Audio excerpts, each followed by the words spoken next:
ગુજરાતમાં પાટીદાર અનામત આંદોલન થયું તેને લગભગ એક દાયકો થઈ ગયો છે, ત્યારે પાટીદાર આંદોલન વેળાએ પાટીદાર આગેવાનો સામે થયેલા ગંભીર કેસોમાં આજે રાહત મળી છે।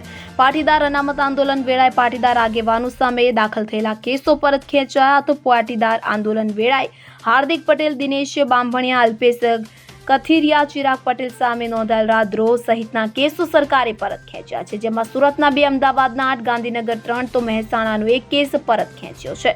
જો કે આ અંગે સરકાર દ્વારા સત્તાવાર જાહેરાત કરવામાં આવી નથી, ત્યારે કેસ પરત ખેંચાતા પાટીદાર આગેવાનો આ મામલે પ્રતિક્રિયા આપતા રાજ્ય સરકારનો આભાર માની રહ્યા છે।